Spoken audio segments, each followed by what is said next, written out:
سلام دوستان عزیز، خوش آمدین به یک آموزش دیگر. امروز برای شما آموزش میدیم که چگونه عکس کاوردار را یا عکس های دیگر را پشت کاورش پاک بکنیم، حذف کنیم. دیگه پرگپی نمیکنیم، میریم دیگه سراغ آموزش. دیگه اینی برنامه است که این برنامه رو باز دیسکریپشنش در تلگرام خود میمونن. برنامه رو باز میتونید اینجا دانلود کنیم. میریم دیگه علی سراغ آموزش، برنامه رو باز میکنیم. دیگه باز دیگه اینجا رو انتخاب میکنیم. یه که انتخاب کردیم، باز میریم دیگه عکس انتخاب میکنیم.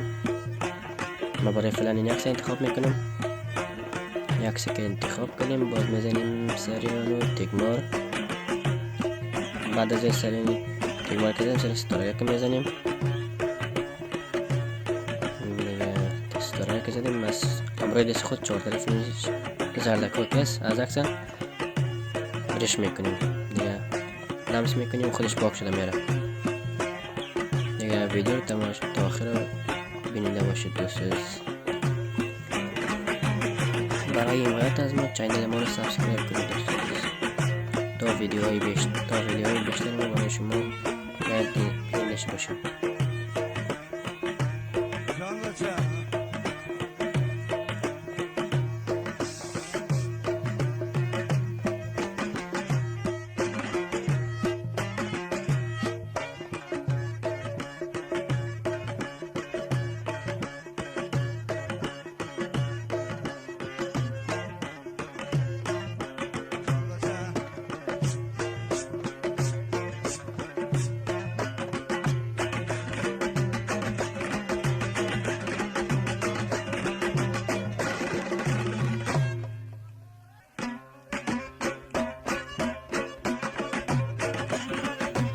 دوستان از قسمی که میبینیم پاک شد، خلاص شد. بعد از اون تگمار انتخاب میکنیم. بعد از این گزینه 0.34 کس 5 تا 5 کس ما دیگه دوش انتخاب میکنم. دیگه برای فلان دیگه تگمار میزنیم. اینجا تبلیغات اپلود میکنیم. دیگه میریم در گالری خود قسمی که میبینین دیگه این عکس که بود، اما عکس بود که من پاکش کردم دیگه. انا عکس بود میخواست پاکش کنم. اونو نتیجه ویدیو، اینم نتیجه ویدیو. دوستان عزیز تا آموزش بعدی خدا حافظ.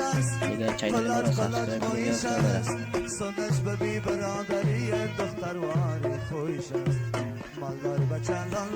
دوستان عزیز. دیگه تا آموزش بعدی خدا حافظ.